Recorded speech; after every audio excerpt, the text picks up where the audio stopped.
Ladies and gentlemen, welcome back to the channel, and today we're going to be talking about raids within Modern Warfare 2. This is a brand new feature to the Call of Duty franchise that, when I heard about it, I was pretty excited, but I wasn't sure how exactly it was going to play out.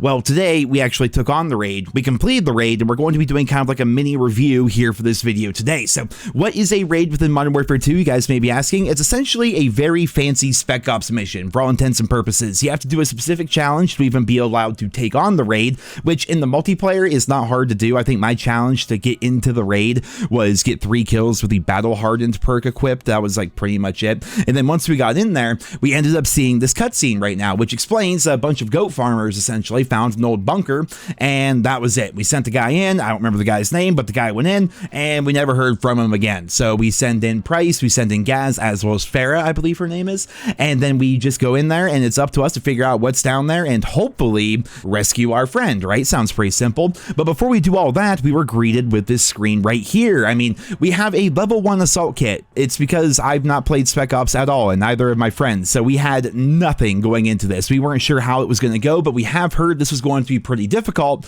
So once we got into the raid itself, we thought we would actually get into things, you know what I mean? We come up on these guys right here, and I said, I'll take the guy on the left. Foley says, we'll take the guy in the middle, and apparently Hunt didn't figure that meant he was supposed to get the guy on the right, so when we fired, it just alerted everybody.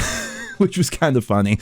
And then after fighting through some armored enemies and blowing up countless claymores, we ended up finding an armory of weapons. It was around this point, however, that my hard drive filled up without me realizing it. So I was recording all of this, and none of it is here. I don't have the footage, but thankfully, Foley was also recording. Up a link to his channel down there in the description if you guys want to check it out. He's actually a friend of mine in real life, so really cool guy. But after going through the armory of weapons and fighting through a couple more enemies, we eventually made our way into the first puzzle of the raid. Now, going into this, we knew nothing about how these puzzles were supposed to work, so obviously it was going to take us a little bit of time, but we did eventually figure it out, and I love the design that we have here. This puzzle requires all 3 people working together on voice comms. I mean, hell, you can't even go into the second room without a teammate holding the door for you. Like, this does really require a lot of teamwork. So eventually we realized that the code on this machine right here is basically going to give us the numbers that we have to punch into the other machine, and how you go about that is you use the cameras that are in these 2 separate rooms. You can look at the other parts of the facility through the cameras and figure out what number is associated with what Russian letter, and those letters and numbers change every 30 seconds. So an example would be a backwards looking R could mean 4, while this squiggly looking A might mean 0. And your goal is, even though it's like a 5-digit code sometimes, you have to figure out what letters you have available to you and what numbers are associated with those. So it was actually pretty fun to figure that out. Now that once you figure it out the first time, it's kind of easy to figure it out in subsequent runs, but for the very first time of actually figuring out how it worked, it was pretty interesting, and the combinations themselves do reset about every 30 seconds, so this means you have to have 2 people on the cameras with 1 person typing in the code, and once we figured it out, that unlocked an underwater section of the raid. Now, there wasn't really any fighting to be had down here, but the co-op experience was actually incredible, because we're underwater, there's 3 of us, we're underwater for a very long time, and there is only 1 oxygen mask, which means you have to stick close to your friends and basically keep passing the vape around before you die as you navigate a flooded out underwater facility. And if you didn't have a pistol going into this, because keep in mind in Modern Warfare 2, you can only use pistols underwater, you can't use your rifles or anything like that,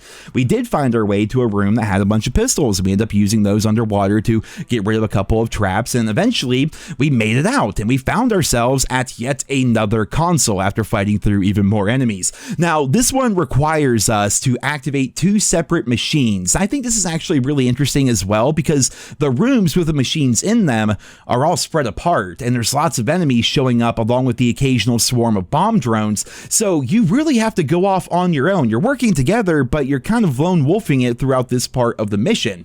And like I said before, 1 person is at the machine reading off the letters to see if either teammate who are at the other consoles knows what number that those letters soldiers represent, and all the while they are fighting for their lives against armored enemies, regular enemies, and bomb drones. And eventually, if you do get the combination right, again, it does reset like every 30 seconds. So if you're not quick about it, it resets. You have to start all over. It's a whole thing.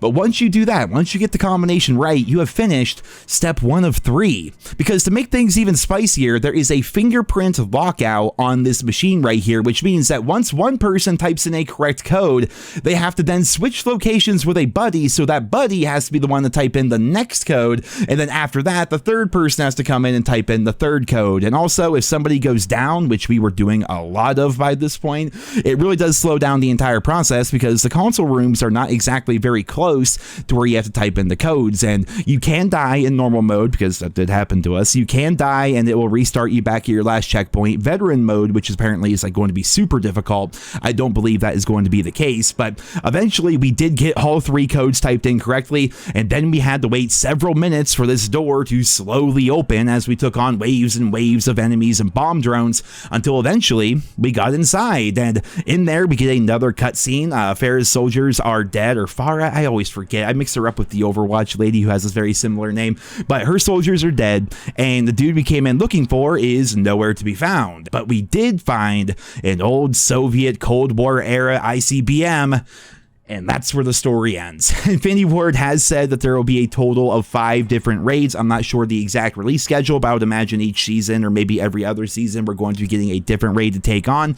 And raids themselves are canon. They do basically pick up at the end of the Modern Warfare 2 campaign. So if I had to guess how this is going to work, is you have your Modern Warfare 2 campaign, you have your 5 raid missions. These are all like canon, right? And then after the raid missions, I would imagine during year 2 of the Modern Warfare 2 life cycle, that's when we're going to be getting the reported campaign DLC, and then maybe that's going to pick up based off the story that they're kind of setting up right here.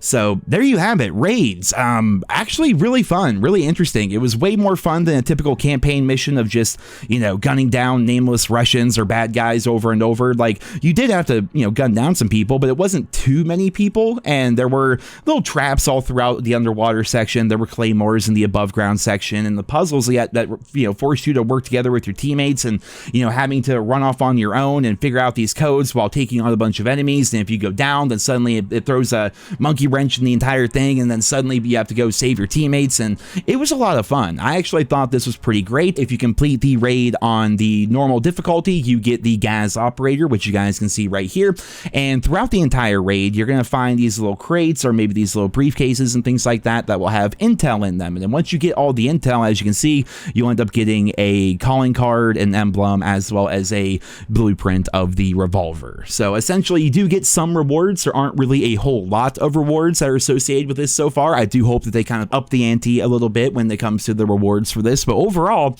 I thought raids were really fun, and that's probably because I'm somebody with a Warcraft history. I love co-op games and stuff like that, like even playing games like Lost Ark or Diablo or New World or things like that. Like, I do love like that kind of like co-op, like we're trying to figure this puzzle out together, we're trying to take down this boss together, that kind of a thing.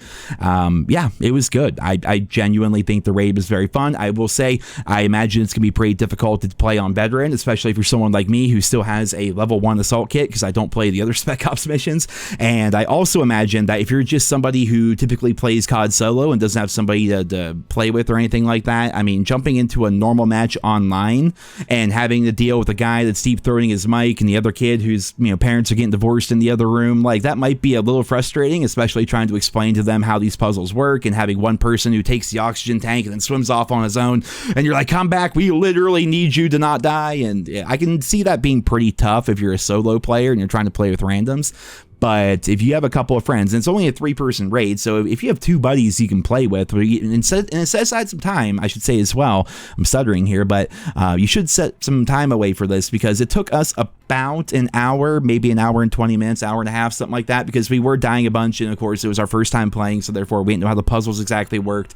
But yeah, it's a little bit time consuming, but I thought it was pretty fun, and you get gas as a reward, and apparently some weapon blueprints for doing other things as well. So yeah, overall, Infinity Ward, thumbs up. Usually I'm the kind of person that's like, why are you putting development time into this? But honestly, if this is like the campaign people to put this together, and they, you know, the multiplayer people can focus on multiplayer, and the campaign single player people are kind of focused on something like this post-launch, That's awesome. It's fantastic, and I can't wait to see what the other raids are going to be like. But guys, that is all for this video here today. I hope you enjoyed it. Leave your thoughts and feedback down there in the comments. Thank you once again to Foley for giving me the footage of our play session here because my PC ran out of hard drive space. I had to go through and delete a bunch of stuff. Just real quick here before I end off the video, how many of you like play your games on PC and you record on PC, but then you forgot that you hit record and then you just go about your day?